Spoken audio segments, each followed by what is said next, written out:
Yes, I know I've been away for a little while. In fact, this is the longest time I've gone in the last 4 years without posting a videos. You see, I've lost it already. This is the Hoof GP, and you're joining us halfway through the most important trim of today. This is cow 179, and I know she's exceptionally lame. A, because Cowboy told me. You're welcome. B, because Alan, the person in charge of these cows, told me to look out for her. And C, because it's really obvious. We've actually trimmed this cow twice already and we didn't find anything wrong with her, and that, believe it or not, is not uncommon for hoof trimmers, vets, or anybody working with cows' feet. You see, sometimes the problem is really, really deep in there, and it's not as if we can just hack away until we kind of maybe find a problem. We need to be certain that we know what the problem is and that we can do something about it. So this is the third time we've trimmed this little cow, and as you can see from my movements of the knife, I now know what the problem is. It's just a matter of getting to it. Which is hopefully what we are just about to do, because this cow is in a huge amount of pain. The reason I switched the camera on at this point in the trim is because I knew I'd found the problem. Can you spot what is going to happen?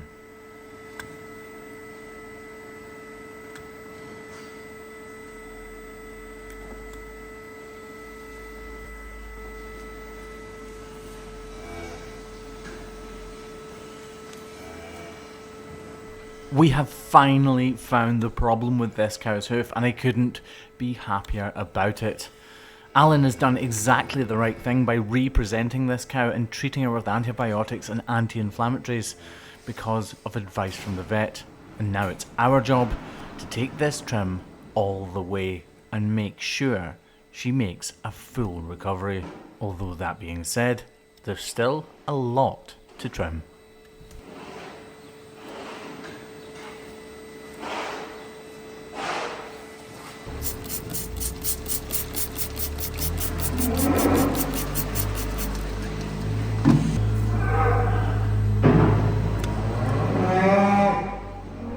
The part of this hoof that's affected is known as the axial wall, and hoof trimmers like me really don't like any problems here.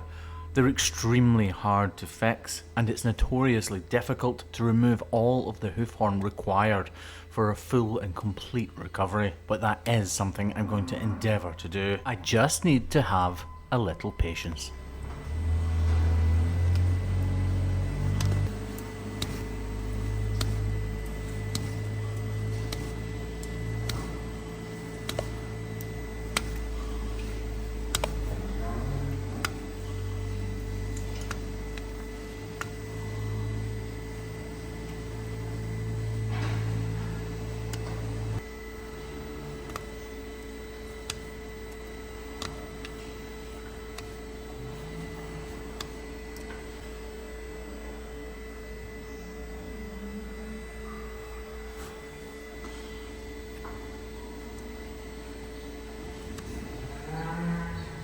At this point in the trim, I'm really encouraged by how it's going, but I need to make certain that we've uncovered all of the loose and disconnected hoof horn, which is where my thumbs come in very handy. This is the axial wall, the part I was talking about in particular, and it is extremely hard to make sure that every shred of detached horn is removed, but that is exactly what I intend to do.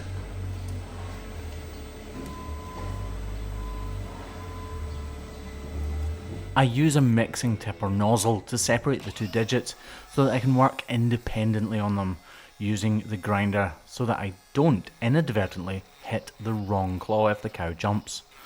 I'm reducing the tip of this block so that she walks more correctly on it, and once that's done, Craig applies a wrap. A wrap, please. If we take a look more closely, you can see dermatitis attacking the corium of her foot. This repoderma, along with the salicylic acid, should exterminate that dermatitis and allow the hoof horn to regrow. As you can see, she's not walking perfectly as she exits the crush, but as she rounds the corner, she starts to understand that that block is there to help.